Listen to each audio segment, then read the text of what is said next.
Good morning and welcome to this February 21st meeting of the Finance Committee.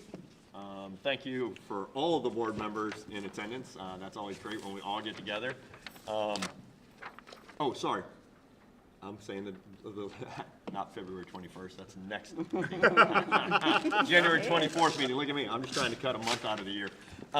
Today we've got a couple presentations that will help us have more knowledge on our budget cycle and getting ready for the upcoming budget cycle. We'll also have some discussion among board members, but also from the superintendent, trying to help us build a budget based on our priorities, our strategic plans, and making sure that we have to make the hard decision on where we find funding and what we believe are the most important things to fund. So I will start with approval of today's agenda. Second. First from Ms. Grabowski, second from Dr. Dan Hoskins-Brown. All in favor? That's a unanimous. And I will then ask for an approval of the minutes from our November 22nd, 2023. I move that we approve the minutes with the necessary corrections. I have a motion from Dr. Hoskins-Brown, a second from I'll give you a Dr. Grabowski. All in favor? So moved. Our first presentation is on compensatory programs and an ESSER update from Ms. Sue Connick.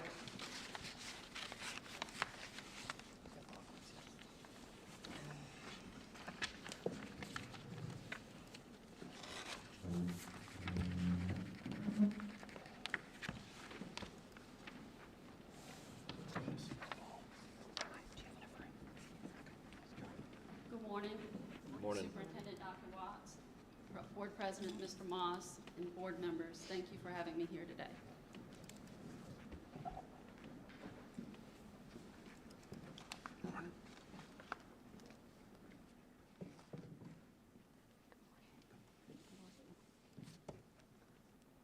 There you go. Oh, here I go.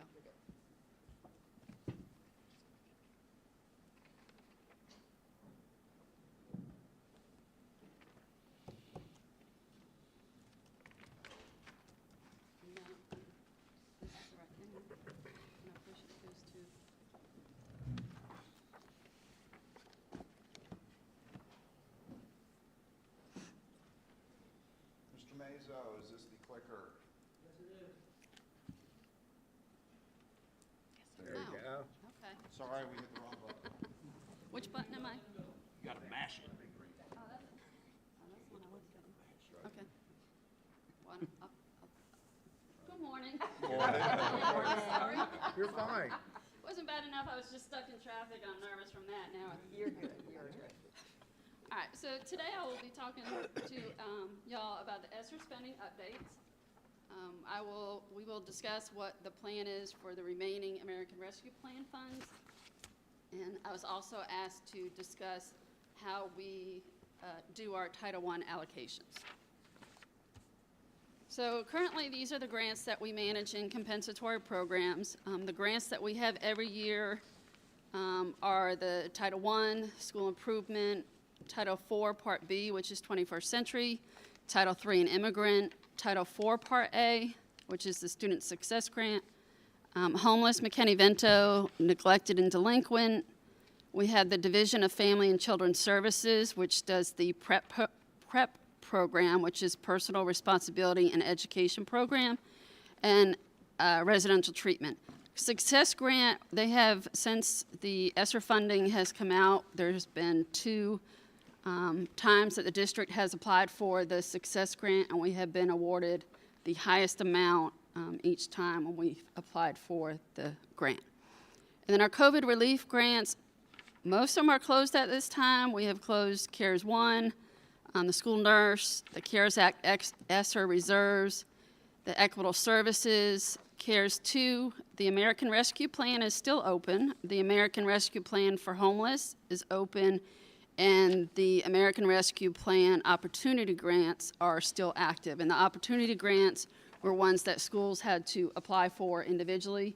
And this go round, it was media and technology, science, social studies, and math. And so we have quite a few schools that have received those grants. So just a update, CARES 1 is closed. The district did receive $10,929,786. This grant closed last year on September 30th, 2022. The district spent 100% of their allocated funds. This grant was mostly used to pay for personal protective equipment, the PPE supplies. We bought a lot of cameras and microphones, remote learning software, iPads, Chromebooks. It was a lot to support the at-home learning during that time where we weren't in the buildings. We had the temperature kiosk, we had the thermometers.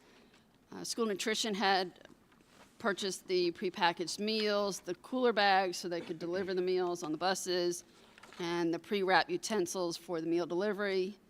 We had upgrades to the network infrastructure and then classroom projectors.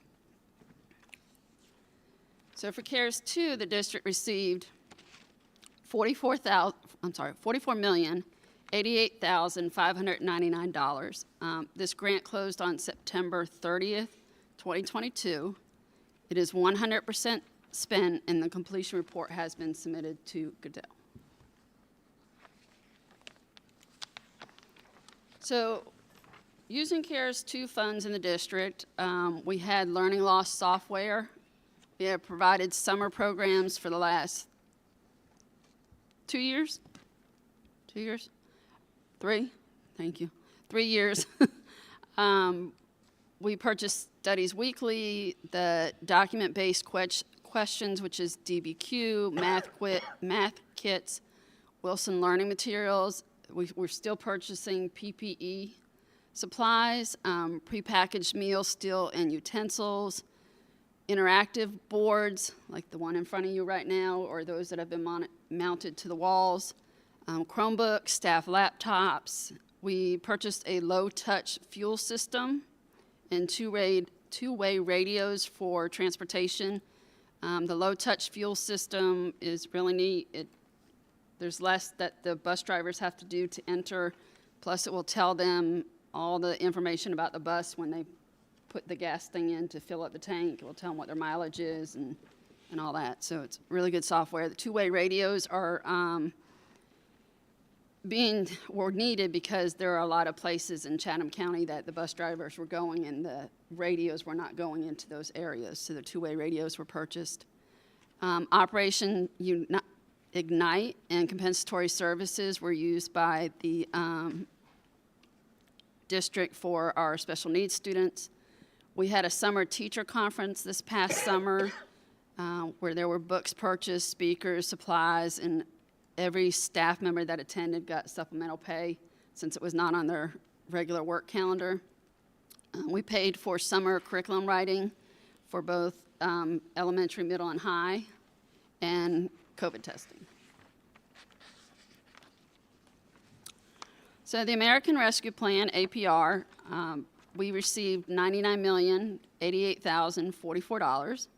This grant ends on this coming September 30th, and at this time there is no carryover or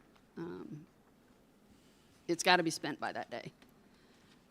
We are currently at 61.94%, which leaves us with a little under $38 million, but there are currently about $5 million in encumbrances for items that have been purchased and not received yet, so they haven't been paid out. So it's still looking like an encumbrance because it hasn't paid out yet.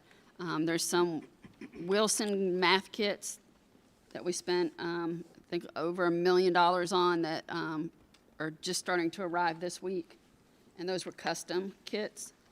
And so those still have to pay out, and there's a few other orders out there that just need to be received and paid out.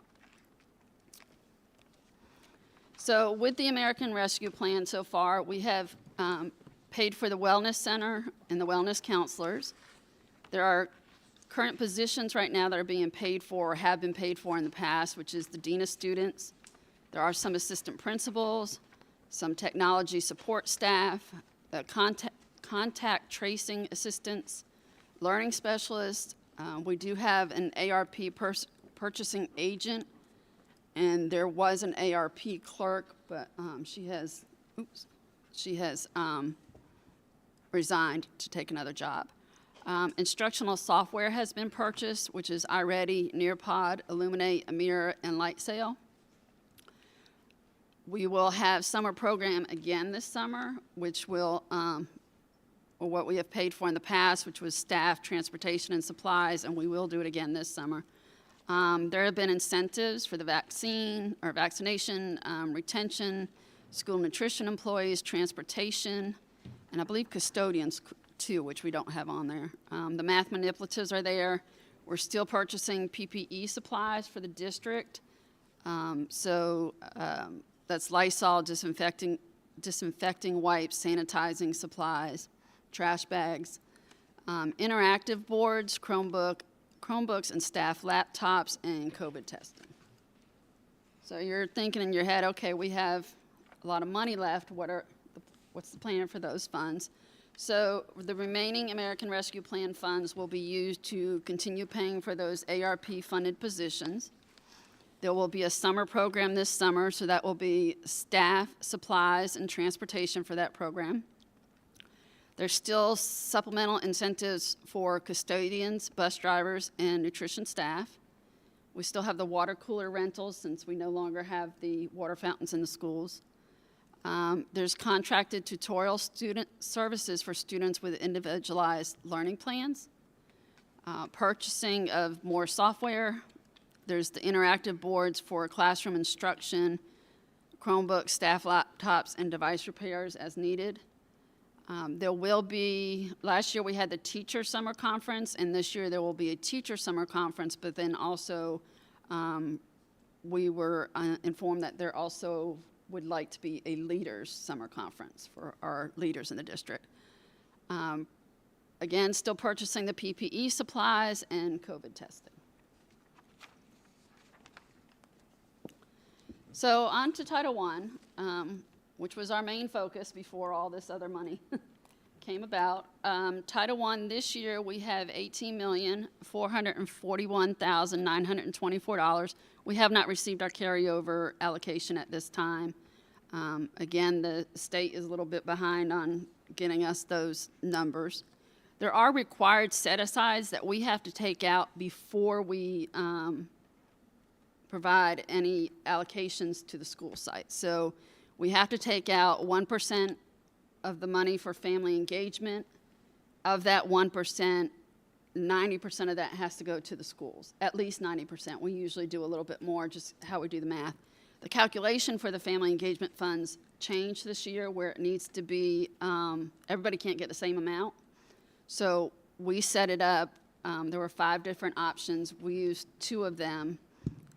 We set it up that the school improvement schools receive additional funding for family engagement to support their needs, and that was tiered based on their level of their designation. And then because we have 2 APTT schools in the district, which is academic parent teacher teams. One of those schools was SI, so they got a higher allocation, but in order to be even, we also had to give the other APTT school that same allocation. So that was the 2 methods we used, and then everybody else got the same amount. We have to take money out for homeless and neglected.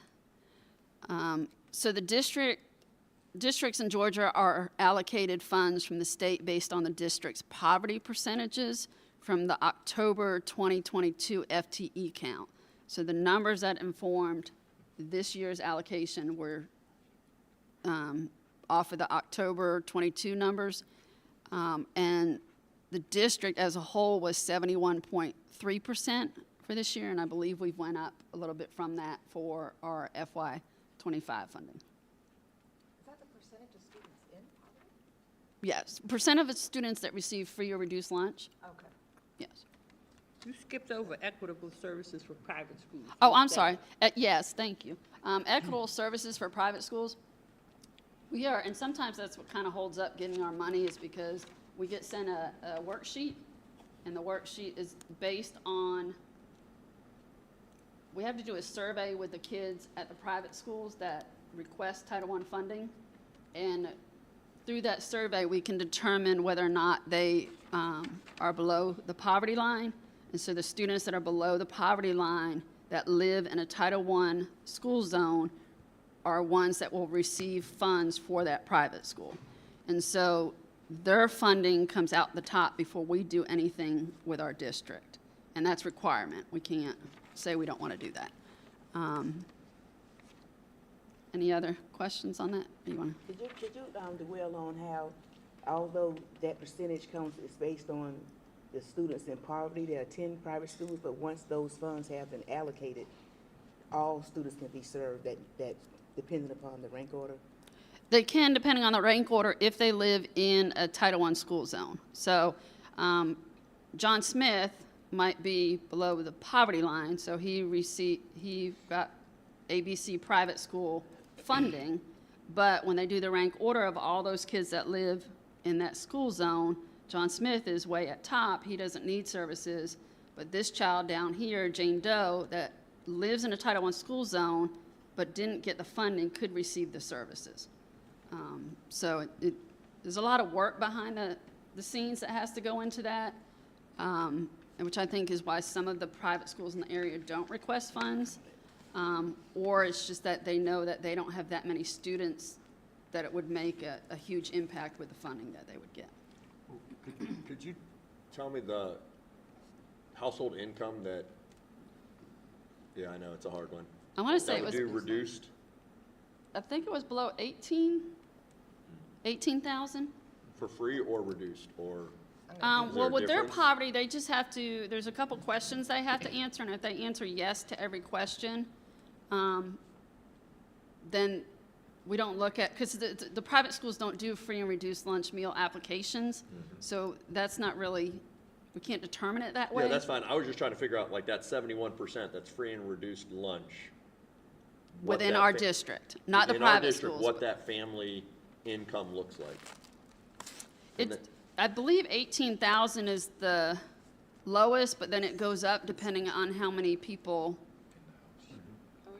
are in the family.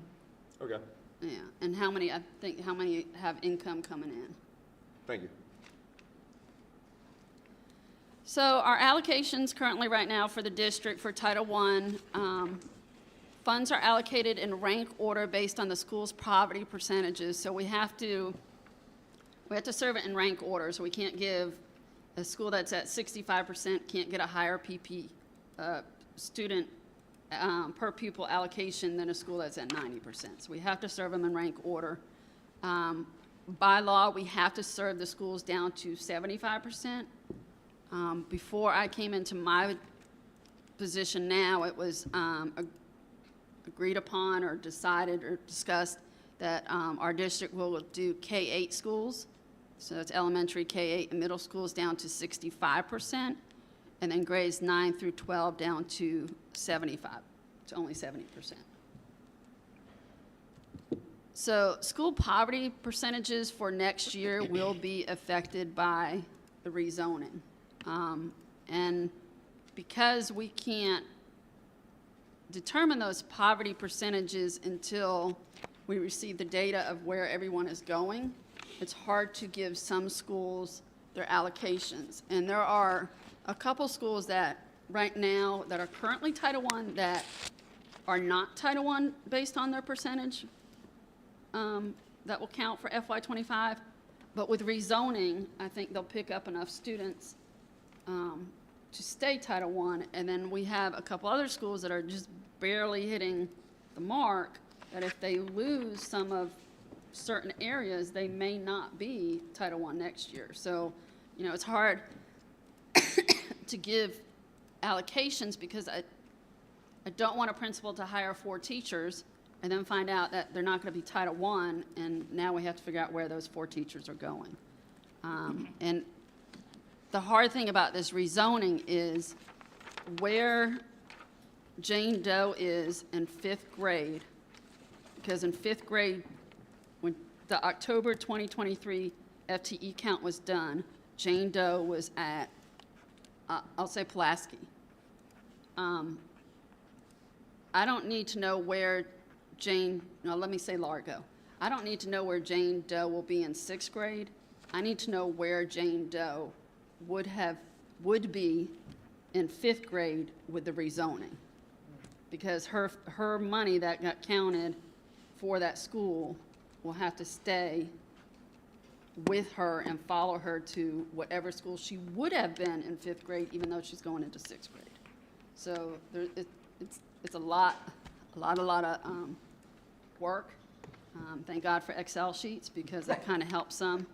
And I've been in touch with Heather D.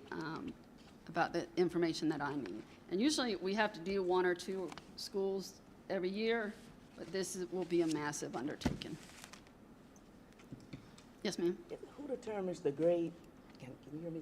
Who determines the grade span as far as the percentages are concerned, as far as schools being served? And are you a part of that team, and how often is that changed? Those percentages were agreed upon before I moved into my role. And that's where they have stayed. But with a new superintendent now, that could change, and I'd be more than happy to meet and discuss it. Do you see any things that need to? Not part at all. Yes. Those percentages were originally establishing those percentages is something that was done by a lot of the around in the district, and then cabinet revisits those, and I believe the last time would have been probably right before COVID. That was a discussion, and it was determined again by cabinet with Dr. Lefett. That's the last time they were changed. Okay. If we do move the percentages down, then the higher percentage schools then get less money. But if we move it down, then more students are served. So, it just has to be a discussion and see how we'd like to do it in the district. That's not a decision that I would make myself. No, but I'm just asking because being the Title I director, I think it is important that you be a part of the decision. Yes, I agree. Yes. All right. And so now we are on questions. And this isn't just directed to you, this would be directed to, I think, everybody dealing with the budget. We've got money this year. We are getting ready to pass a budget come summer.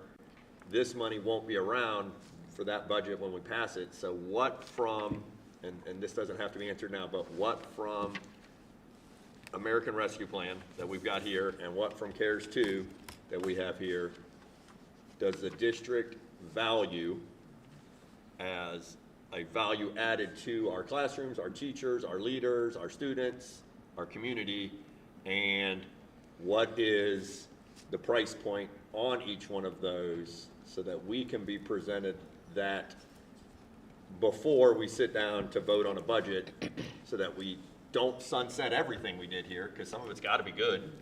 This will be the 4th year of our summer program. Is that making a change? Should we keep it? I think.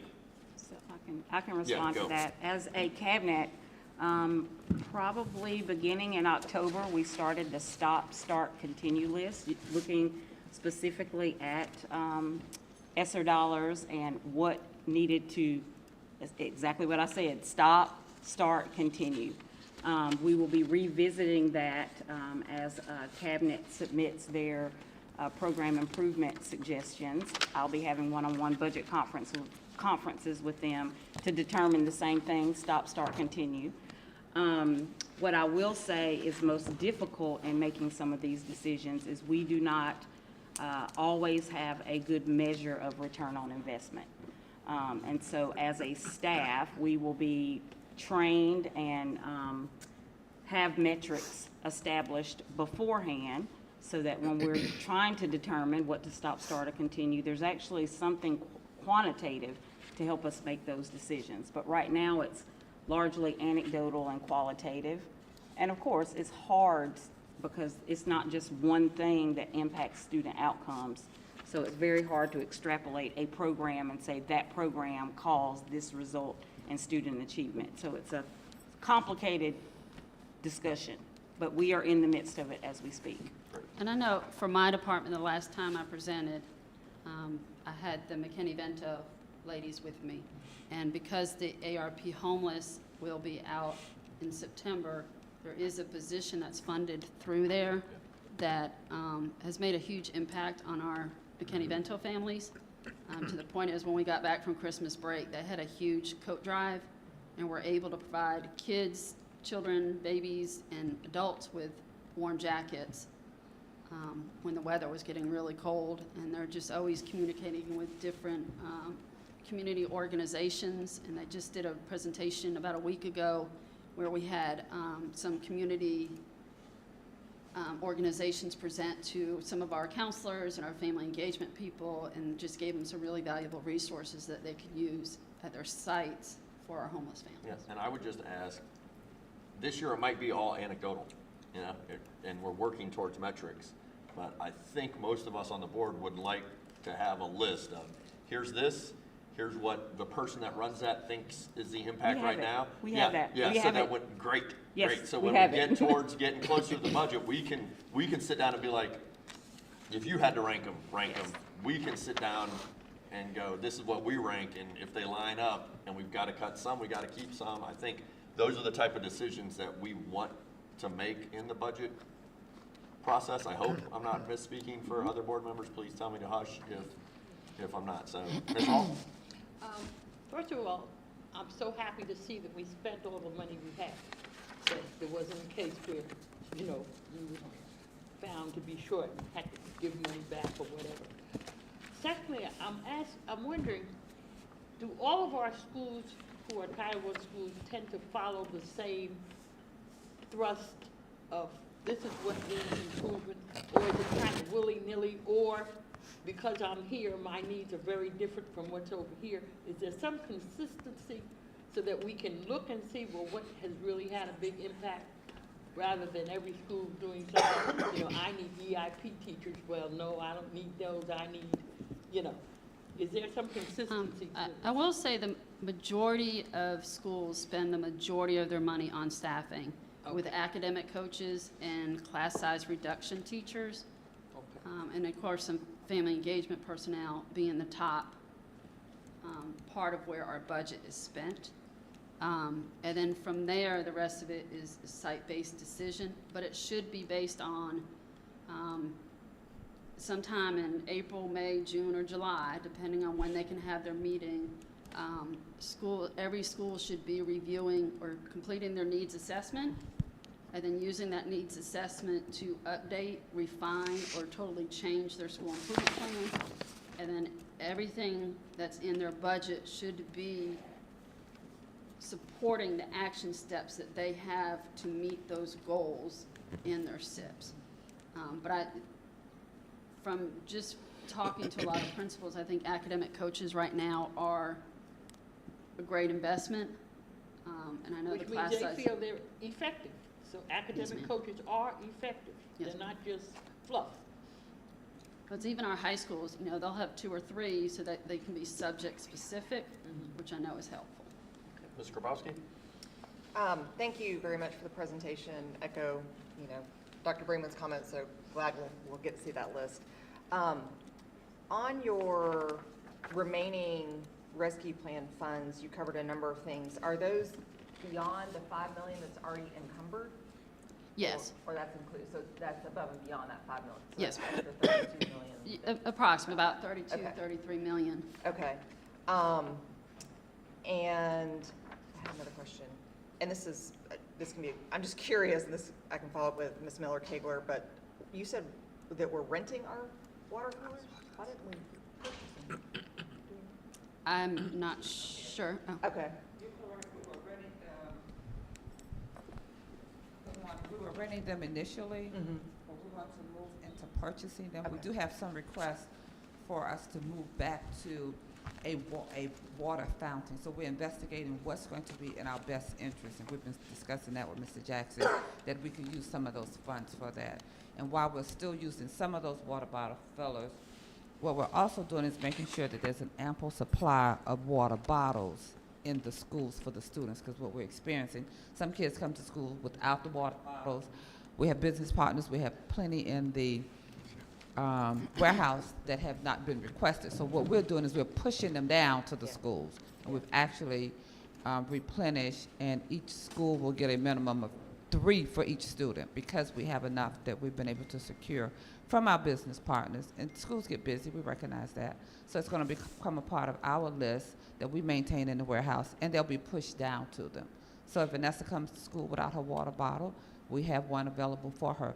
But we're investigating, because what you'll see in some of the new schools that's on top of the water fountains, there is a mechanism where the water is filtered and come out of that. So we're looking and investigating that for what we refer to as those legacy schools that don't have those.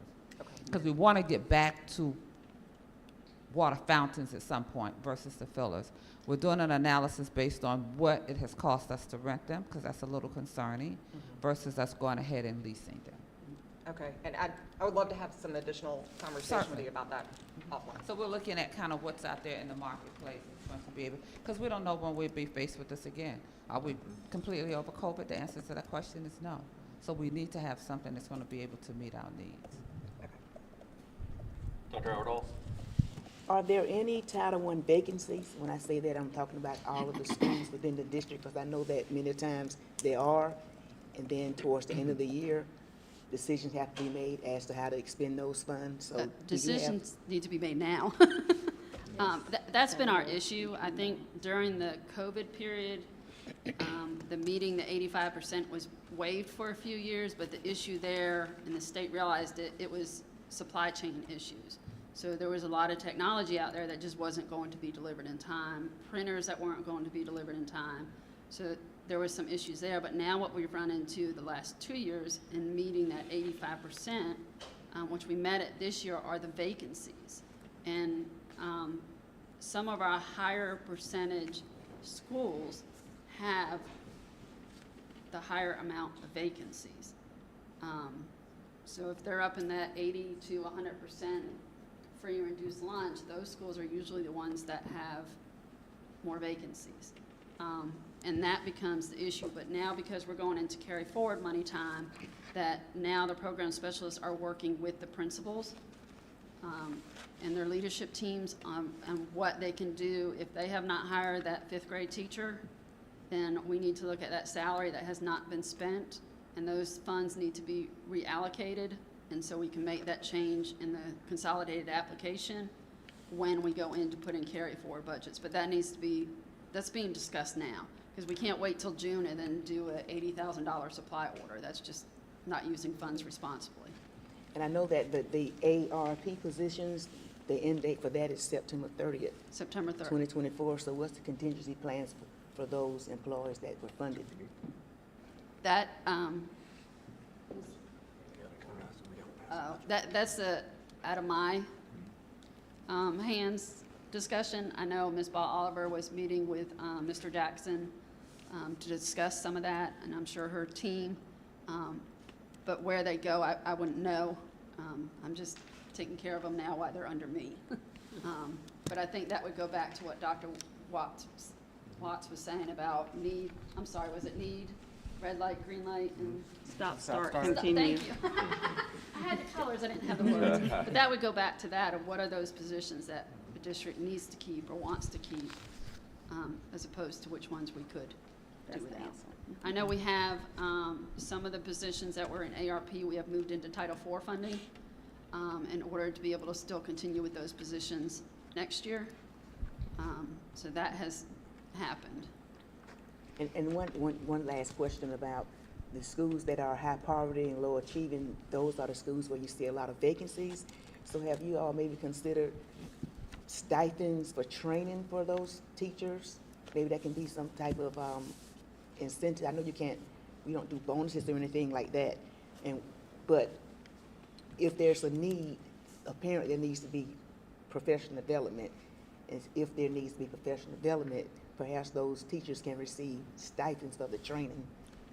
If the training happens outside of their normal work hours, then principals are putting money into their professional development stipends to pay for those trainings. If it happens on a Saturday or it happens in the afternoon, that's why I said when the schools review their SIPs and their needs assessment and their SIPs, some of them are doing it in June and July because they have 2-day retreats. You know, it's not really a retreat, but they'll have 2 days of meetings where they can pay those staff members for coming in and working on those items.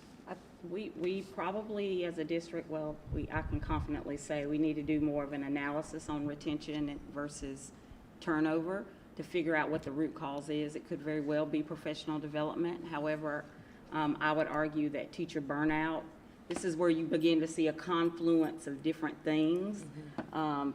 Professional development may be one aspect, but we need to dig deeper into that problem and allocate resources as needed. I will say that I just received from Professional Senate late last week, I had them prioritize recommendations to address burnout, and we'll be looking at that. But culture, there are lots of different factors that go into teacher retention, so we need to investigate all of them and resource them appropriately. We did have one school, which is a higher poverty school, last year that had 2 para vacancies that never got filled. So we had to do an amendment and spend those funds.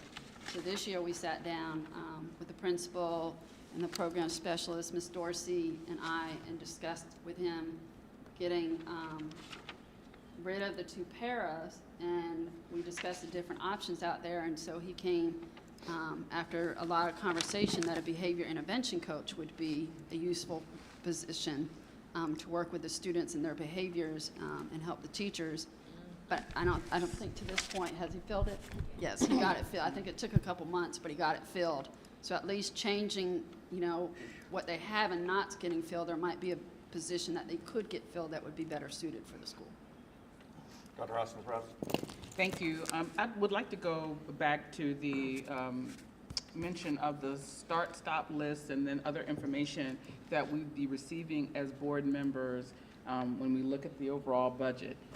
And I remember how the board has responded to that kind of information in the past, and I want to ask the chair to help us manage how we process that information. And here is why I say this. In the review, and thank you, Mr. Connick, for your presentation and for the amount of detail that you were able to offer to each thing. I really admired the fact that you had all of that right there. So thank you for that. In response to this kind of quantity and quality of information, I want to ask the chair to consider how you mediate that process. So when we first started looking at at district budgets, and we had all this information, we got distracted sometimes in details. We would micromanage recommendations. We would spend a whole lot of time talking about why this recommendation was there. And we have a finite amount of time for our board budget hearings. When we did that, we said, you know what, we need more time. We obviously want more time to talk about the budget, but we don't have it in the meeting. Let's form a budget committee. And so we did that. And that was successful for a while. And then we have this new incarnation of that process. I'm asking that the chair mediate the process such that board members have the opportunity to get and give feedback, like the start-stop list, like the recommendations that, honestly, in the last few years, we haven't gotten the detailed recommendations. We've got just lists, like this budget or not. And the board said, we don't like that, so that's how we got the finance committee. So I know we want more information, but we also don't want to waste our discussion time, our limited discussion time, unless y'all want to get together and come up with some more call board meetings, which I don't think we want to do. And then also, we don't want to micromanage or demoralize the staff after they have put together a budget and a budget narrative with a narrative that says, this is why this recommendation is being made. And so I'm just bringing that up because we haven't done it yet, but it's been a part of our budget process that has been a consequence when we've gotten this extra information. And I just want to head it off now before we get there in May, in June.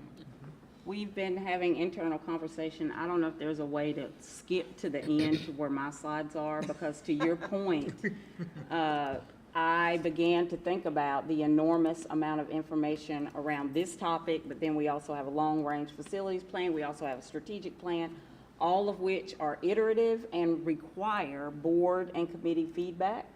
Was corresponding last night with Dr. Brinkman and talking about What is the scope and sequence? How do we leverage a board retreat, one-on-one, small group, committee meetings, and board meetings as a part of that ongoing engagement? And you all do have a homework assignment, if we get to the slides that I have at the end, because not only is staff engaging in a stop, start, continue, we're gonna ask you all to help us by prioritizing a list of things that you want us to hold top of mind. Things, like in the last board meeting, you all talked about partners for the arts. Every board meeting, there are ideas that get lifted up as like, these are great ideas, but as you all know, resources are limited, ideas are boundless. So we have to figure out a way to reconcile the two things. But we want your feedback in that, and so we have to think about how we leverage every opportunity to do that. Thank you. President Moss and then Sean Cashmore. Okay, so, on the ARP purchasing agent, ARP clerk, when these people were they hired knowing that this was a limited position? Yes. Yes, their job description said grant funded. Perfect. So these were basically temporary positions? Yes. Yes. Thank you. All right, and just to piggyback on what Dr. Hoskins Brown said, I want to warn against us getting in the weeds on staffing and on start, stop, and all of that. That is something that needs to be handled. Well, actually, we should be getting in the weeds and micromanaging it all. So I thank you for those comments. Well, she just said she's giving us homework to I do agree. just that. Well, She just, well, the homework is not for us to micromanage. The homework is for us to offer ideas. There's a difference between offering ideas and telling the staff and the superintendent what to do. And that is not our role. Mr. Cashmore? Yeah, we really like ABC program is a board function. We think every school should have 2.6 staff people is probably a district and staff function. Yes. So we set policy, That's right. they operationalize. To add to Dr. Hoskins Brown's comments, what's been frustrating over the decade or 11 years I've been on the board with the budget process is sometimes we will get a list, a one-pager that says, do you want green cheese or red cheese? And then, and it'll be a one-pager of ideas or things that have come up at board retreats or, from emails. And here's a list of all the stuff the board says it's interested in. Pick A or B. You want green cheese or red cheese? You can't have both. And that's in the context of a $1 billion budget, including East Blos funds. And it was always, I think several of us complained, that's a false choice. It's not green or red, it's where is this in the context of everything else the district does? Sometimes we get return on investment analysis and sometimes we don't. So we'll get a presentation on a program that everybody's like, wow, that's great, we need to continue it. And everybody says, yeah, we continue it because we get ROI information on it, or it's highlighted strategically by the superintendent or by staff, or a board member asks that it be highlighted. But again, that's one program. It doesn't give us full context of how that program fits into everything else we're doing and all of our other budget priorities. So if we, in my mind, if we can meld, we do an ROI analysis on our major initiatives first, and you got to start somewhere, and how they dovetail with the board's identified priorities and how the superintendent has operationalized them. And then when we're doing we get the ROI reports or analysis back on a yearly basis. And it can be the superintendent says, I've done a deep dive with this department. These 6 programs are great. We're going to add these marginal. We're going to see these 3 we're getting rid of. That's enough information for me because I know the deep dive has been done somewhere else. But it enables us to put everything in context with the total budget initiative. So we're not left with the false choice of green cheese or red cheese. It's, here's the total budget, here are the programs on the margins that if the board wants to fund more by raising the millage rate or making cuts elsewhere, we can do. But it's all based on, one, the board's budget priorities and policy priorities, and two, the superintendent's ROI analysis and how this fits in with overall initiatives. So I think having all of how this impacts what our goals are, and it's not we don't get these false choices with no narrative of here's how it's impacted the district or how it's furthered policy goals. I think that's what several of us have wanted over the years, and we've gotten some of it sometimes, but I hope this is the start of a reimagining of the entire process. So we're making focused decisions based on policy initiatives with a substantive analysis, from staff. Yes, Mr. Kowalski. Just very quickly, and I think this is along the lines of what Mr. Katchmar was just saying, but the lack of to me, understanding the intent behind a recommendation is really helpful for me when we get recommendations from staff to understand the intent of that program, the intent of choosing the red cheese over the green cheese. And I don't want to create extra work, but understanding how that links back to our policy. Because if, as a board, we're like, oh, we'd rather have the green, but the red is what supports our policy, that's where we need to look at our policies. So I think part of that analysis, and again, I don't want to create extra work, but I do want to make sure that as we're making those decisions, because the operation is driven by the policy, if through that analysis, there's the recognition of a policy change that needs to be made, that's where our broader conversation needs to happen. Can I ask a clarifying question so I can understand what you are requesting of myself and the team? Is it that you want the budget to align to policy, the strategic plan, or board priorities, or all three of those things? I'm a little confused around when you say you want it to align to policy. No, what I'm saying is, no, I think it needs to be driven around our strategic plan, our board priorities, which should be one and the same, I think. Yes. I mean, Board priorities and the strategic plan could be the same. Should be reflected. Right. They should be aligned. Aligned. Yeah, Thank you. correlated. That's the word. Correlated, yes, thank you. So the policies should support that correlation. Got it. And if we have policies that are not supporting that correlation, I know we have our 4-year policy review and we check the box, but if we have policies on the table now that we need to amend to better support that alignment, I think that's something that we need to take into consideration as well. Dr. Hoskins, and one second, Kurt, I know you're looking at your clock every second, so don't worry, we'll work this out. I know he's over there worried as could be. Thank you. I had the same question, clarifying question I was going to push to ask you to tell me what you meant by that. So I appreciate the question and the answer. I think that we have some preliminary information mapping our policies with our strategic goals from the very enjoyable process of our SACS review. So if you remember, we had to go through all of our policies and we aligned our policies with our strategic objectives at that time, and we mapped them,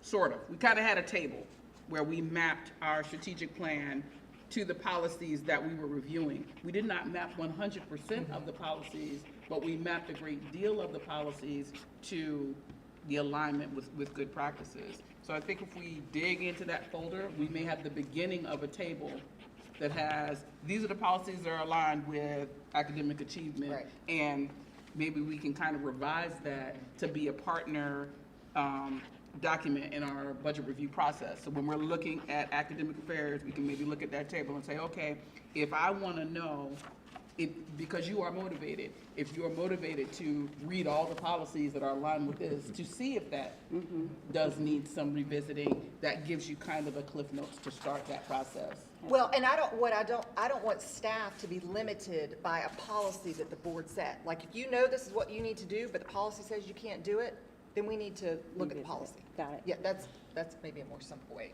Yeah.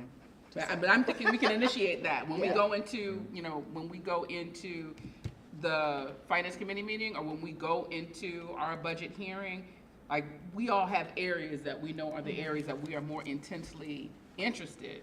So we can do that pre-work coming into it and have the ability to give staff support in the form of oversight. Maybe staff missed the policy because they're doing a lot in the budget Right, process. right. So a policy review, I mean, if we're only looking at every policy every 4 years, we can't expect that the staff is gonna go through every single policy and map it to the budget within 4 months. Right. But if we have a guide, we can start that work on our own. And it may be that something that happens after the budget, but as you're going into implementation, I just want to, make sure that's in the thought process of. And you have to remember that federal guidelines trumps all Well, the of things course. that, so, that's Title I with the federal guidelines, so be aware of that. You're all good. I'm going to apologize to Ms. Cooley for making this huge presentation. I don't want you to have to rush through it, and I know we're not trying to stay here for 2 hours. And this is the type of discussion we need to have, and I know the superintendent is wanting to lay out some more things for us to think about and give her input on, so I would like to just tell everybody, you've got this QBE packet. There you go. Here's some additional homework, look through it. Love it. But if we could have either you, Ms. Cooley, or somebody from your area come back and actually be given a full allotment of time, because why I asked and some other members asked for this really to be presented is, we always talk about it, but not everybody fully. We understand it to some degree.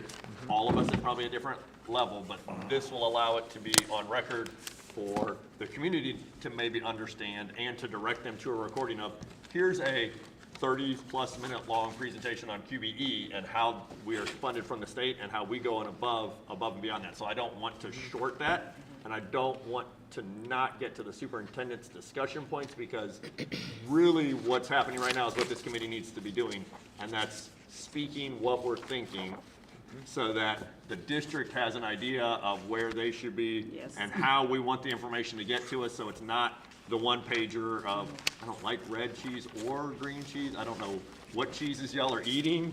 They're Sean French. started. But I mean, I have not seen any green or red cheese in France either, so, so if we could bring this back for the February meeting, so sorry, but I'm sure you're taking notes listening to us, because you're gonna help build this budget.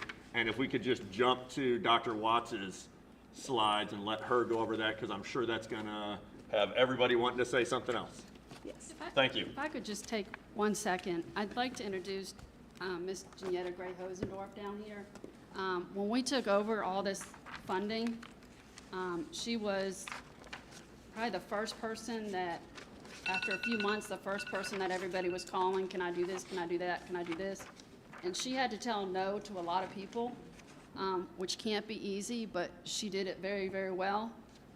But then after she said no, there would be a discussion with us of, we can't pay, I hate to bring up Campus Police, but they wanted new guns. Guns are not going to prevent the spread of COVID, but more security in the school will help with our COVID protocols. So we can pay for your staffing, and then you can use those staffing funds to then purchase your guns. So there was a lot of those discussions that had to go on, and Ms. Gray-Hosendorf is the one that has kept us in compliance, along with me. But she's the person behind the scenes. I just need to take the time to recognize someone that's done a lot. Thank you. Thank you. And I'd like to also recognize that everyone is engaged in this budget process. We have certainly superstars that contribute more, but it is an iterative and collaborative process, and the committee meetings and you all's discussion help drive. We're often asking ourselves, what would the board say? What does the board want? These are the opportunities that we get to hear that. So the discussion is very important. This looks very complicated. The big green button, okay. We did listen very loud and clear at the last committee meeting, understanding that the board also wanted to approach this with this concept around ideal state. Let's start with the ideal instead of starting from a deficit, what's constraining us, but let's start with what we want to do. And so that's also been a thread of conversation. There are, however, some considerations that we do simply have to make because they are required. Some of those you can see here on this particular slide. We know that the governor just released his budget recommendations. Some of those must cascade down the schools, so We have to begin to be able to think about how we allocate resources. We'll be making some central office and staff program adjustments, and I think that aligns to the conversation around how does our budget align to strategic plan. When we think about resources, we're beginning to change the conversation that it's not just money. Resources are time, people, and money. So thinking about what are some staffing adjustments that we may be using to align to policy, strategic plan, and your budget priorities. I always like to reminisce on Mr. Moss's literacy. We must have some component of our budget be aligned to that. Increased operational costs. Gas may cost one thing this year, but next year it could go up. So it's not a new initiative, it's not a new thing, but it's just the money that we have to allocate to sustain our operations. And you can see some of the other topics up here. We just passed phase 1 of our long-range facilities plan. That has to be funded as well. We also have fund balance, a very healthy fund balance. I would say it's almost too healthy in some regards. So we have to have some discussions about that as well. Yesterday evening, we sat down and tried to think about how we could timeline this off. I think this also aligns to comments made earlier by board members, is how do we maximize every engagement opportunity we have so that we are infusing opportunities to talk about the budget. So as you can see, February and March is really that start, stop, continue conversation, and how are we internalizing what the economic landscape is, because as that changes, so does our actions as a board and as a team. March, I really want to begin to move us into what are your new recommendations, what are your what are your ideas? So I want you all, that's your homework, to begin to brainstorm what your ideas are around new recommendations. We also have to consider how we engage other stakeholders in this process. So we'll begin to think about that in March. April, we want to have an initial draft to you all of the budget, because one thing we heard loud and clear in the last committee meeting is you want to do it earlier.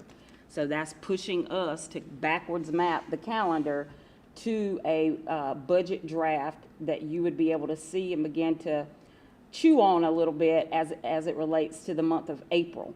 From that point, it continues to be iterative. So there'll be ongoing discussion and guidance that we hope you will be providing. May, we would like to provide you with a stronger iteration of the budget. So we have indicated that in May, we want to have a tentative budget adoption, something that you all feel pretty strongly about. And because at that point, we're just waiting on the millage rate conversation. And then by June, we would be reconciling the final budget and the millage rate and hopefully adopting both of those things. So that's the timeline that I'm thinking about, and it is aggressive when you also lay long-range facility plan on top of it, strategic plan, many different moving pieces and parts. But I'd love feedback or thoughts around how this resonates with you in terms of timeline. Thank you, and thank you for this responsive timeline. I think what I need to know the goodness of fit for this is, when do you expect to give us the most substantial presentation of recommendations, evaluations? Like, is that information going to be available earlier in March and we're going to chew on it until May? Or is information going to get collected up till May and then we'll receive that in the May meeting? I think that makes a big difference. It does. So the earlier, the better. Okay. My goal is to start providing information, return on investment, justification for why we're making recommendations, any audits or reports that we have that may guide us. As soon as I get them, I'm turning them over. I would like to just hand them over to you so that you're considering them along the way, because Okay. to wait until May is too late. That is very good. I'm very glad to hear that. I was hoping that there would not be this big balloon payment of information that you have to Yes. digest No. all at one time No. and then react to. Okay, Yes. thank you. And that probably needs to be better reflected, because there is data coming that will support this process that you would need to consider.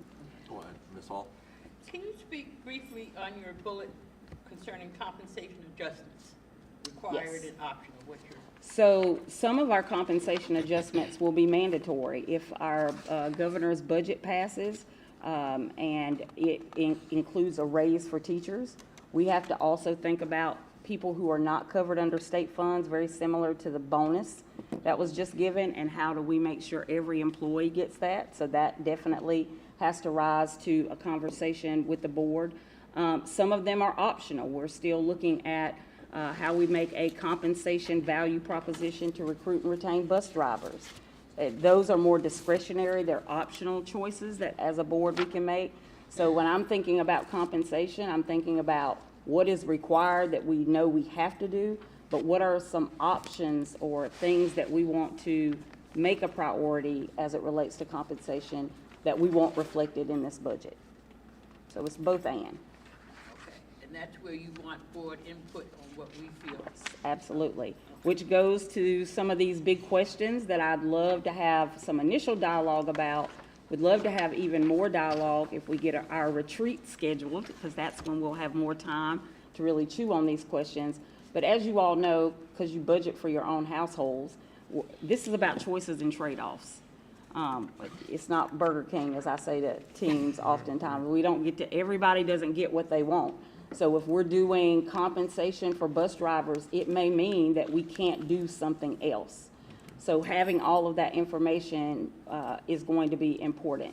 How will our 24-25 budget reflect our priorities as a district? What are we, putting a stake in the ground saying we will do this, this is going to be our North Star, our guiding light? In order to do that well, it requires resources. So when we choose to do that, what might we be choosing not to do? And then how do we balance planning for the ideal state against the reality of constrained resources? So when we're talking about the millage rate, there may be an ideal state that you will have in mind, but you may not want to raise the millage rate. Or based on where we are in terms of how strongly we feel about the ideal state, that could be a discussion that the board would want to have about millage rate. So these are the types of questions that keep me up at night. I don't know if they keep you up at night, but they definitely keep me up at night. And would love to have as much guidance along the way as you reflect on these topics. Well, Ms. Grabowski, then Ms. Hall, then Dr. Hoskins-Brown. Well, I mean, if Ms. Hall wants to finish the I just second wanted, part. the second Okay. part of my comment was, we have the idea of recruitment and retention. Where do we value recruitment? Where do we value retention? Yes. And how do we make both of those work? That's the choice and trade-off. That's, okay, thank you. First, a detailed question. So I know we had the RFP go out recently for the compensation study. Yes. When do we expect to get that report back? Oh, Do we know? And neither Ramon or Larry are Okay. here. I would say soon. I checked on that when we returned back from winter break, and I know that the company that is doing it has received all the data from us. Okay. So it's just about when they report back out to us. Okay. But we've given them everything that they need. Okay, because obviously that's a huge That's one of consideration. those reports that Yeah. I think will inform. Right. Big piece of rich. Yes. Yeah, because We have a special ed report that is coming to you. We have, there are several reports. We have a report coming from West Ed on our most challenged schools and what they need.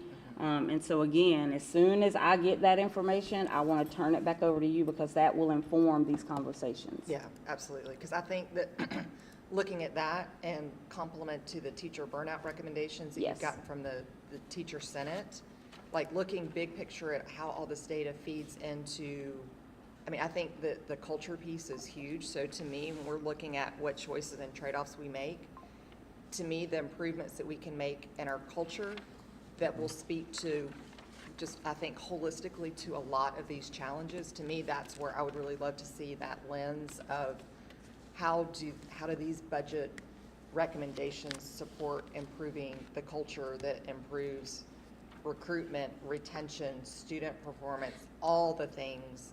So I'll just kind of put that out there as one of my kind of big bucket. I think you'll be lenses. pleased when we present our strategic plan. Great. Dr. Hoskins-Brown? Thanks. I think the idea of the ideal state is really fascinating. Financially, I don't know what that looks like for us because ideal state is a full model. That means everybody gets everything, okay? So that means everybody has art, everybody has language teachers, everybody has middle school sports, everybody has fully fleshed out athletic fields. We've never had an ideal state. Right. And even if you go to the schools that have numerically, well, quantitatively and qualitatively, most of their needs met, they're not gonna say, oh, we don't need anything else, we're good, thank you. And if you go to the schools that acknowledge what, you know, what their needs are, they're gonna have a list too. So I think it would be good to have a number of what ideal state looks like. I know it's gonna be ridiculous, okay? I know it's gonna be ridiculous. We won't be able to accommodate it. But I think having an idea of what does it cost for all of the things that we say that work. And you know, every couple of years we have a different thing that works. So there was making middle school great, there was sports, there was had those music and band, conversations, there was, yes. you know, longer recess. You know, there's a season for all these things. For all these things that we say are the answer to the ideal student experience, what does that look like if it's translated across all of our schools in all of the places where it should be applied? Because it will be difficult to negotiate away from the ideal state if we're thinking that we're closer to it than we actually are. And that we're not making sacrifices in different places. Every time we go into a budget, I always know there's something left. Sure. You know, there's, you know, we're far away in some places, and it's it is a process of making concessions. Yes. But if we're really going to talk about ideal, full model, I think it would be healthy for us and also healthy for the community. And that means salaries that make everybody want to be a bus driver, you know? Right. That means, what does that really look like financially for the community and for us, so that we can think our decisions can be received in an appropriate lens. I love the way you defined ideal state as like everybody would receive like this baseline standard experience. But I think that's where our equity conversation too has to begin to bleed into this, because again, it would be impossible, I would say, to have a equal ideal state. No, I mean the equitable. But we What could is- have an equitable one where maybe everybody doesn't get the same thing, but people get what they most need to drive us toward desired outcomes. Well, I think ideal state is everybody gets everything they Right. need. I think the reduced, because that's ideal. Right. The acceptable state or the equitable state is you get what you need. The ideal state is every school bus has gold rims and, you know, Right. bouncers. Exactly. So, I mean, Yeah. ideal is Ideal. much higher. Yes. Equitable is something else, and then base is normally what we can afford. Right. You know. Yes. Good point. Dr. Howard Hall? Yes, I'm looking forward to the strategic plan, because vacancy impacts culture. Culture impacts burnout. Burnout impacts retention, and then it's a vicious cycle that starts all over again with the vacancy. So I'm looking forward to see what we can do about that. Mr. Trigg, Yes, Ms. Hall? I continue to ask for figures on what would a one-to-one rather than a two-to-one experience measure look like? How much would it cost us if I come to you with 10 years of experience to get credit for those 10 years and not for 5 years? So I'd like to see that figure, just to, okay, this is what that would cost. The superintendent is writing quickly. Yeah. So my takeaway from just a couple of points that you all have made, ending, it confirmed it with me when Ms. Hall asked her question, is we want to look at some of our recommendations and provide you the price tag up Yes. front. Yes. So that, you know, if it is one-to-one credit experience, here's the price tag that aligns with that, so that you can see. Okay, that's my What trim level takeaway. of car are we buying? Yes. That's my takeaway. Okay, got it. Mr. Johnson? I think Dr. Hoskins Brown was in my head, because I was going to ask the same thing about the ideal state and talk about that as well. Because we all have different priorities, and we all know we all have an idea of what, you know, is important to the district, to the staff, to the students, to the community as a whole. And what Dr. Hoskins Brown was saying, that number's big. It's a big number. And not only as board members, but also the community and staff need to understand, you know, there's a dollar to everything that we want to do. And we are the ones who have been chosen to make those hard decisions, to say, this is where we're going to be putting more resources into it, whether it's the time with volunteers and stakeholders, or staffing, reducing class sizes, or the money to be able to afford to pay for those staff to reduce those class sizes. So I would like to thank Dr. Hoskins Brown for bringing that up, because I don't know if we've ever gotten that big, ugly number as a whole. I know we have as projects, and I know we have piecemeal through budget processing and stuff, but that's, I think, is a very important thing to know. And that way we can break it down as a board and y'all as a staff to be able to know where the priorities are as the board and the staff, and where we are as a district to be able to make those informed decisions. Got it. That's good. Yes, Mr. Grabowski? Quickly, on the ROI analysis, obviously that will include financial, academic performance, so on and so forth. Do you envision that there's somewhere in that analysis that also looks at the qualitative and subjective Oh, in absolutely. addition to the Yes. objective? Okay, 'cause that- Yes. a lot of really valuable things can get lost if we're only looking at the numbers, so. just Absolutely. awesome. I'm very much so a proponent of mixed methods, having Yeah. both quantitative and qualitative data. Okay. Not so much, though, anecdotal and things Right. that feel good or sound nice. Yeah, okay, thank you. I want to know impact. Yeah, thank you. Yes, Mr. Moss? Okay, these are all great, and, Dr. Hoskins Brown, when you painted that picture, I was sitting there going, yes, that's Yes, exactly, yes. you hit all the things I want. Yeah, going back to retention, I would also like for us to look at, and don't attack me on this, what are we doing for our employees that are going beyond the call of duty? What bonuses? How can we do merit-based pay? How can we reward those teachers that are going above and beyond? How can we reward those teachers that are going into some of our less performing schools? How can we incentivize that? How can we incentivize the behavior and the expertise that we want to keep? So, Silence, good. I know, right? Yeah, it's okay. Thank you again for all board members showing up to this. I think this is a great start. Yeah, I think good this is what we need. Yes, presentations, we need knowledge and stuff like that, but we also need time, definitely, to inform a new superintendent and the staff that work under her on our priorities. A great generative morning, so I thank you all. Our next meeting is February 21st. And without any other comments, I will ask for a motion to adjourn. So moved. And all in favor? Aye. Great.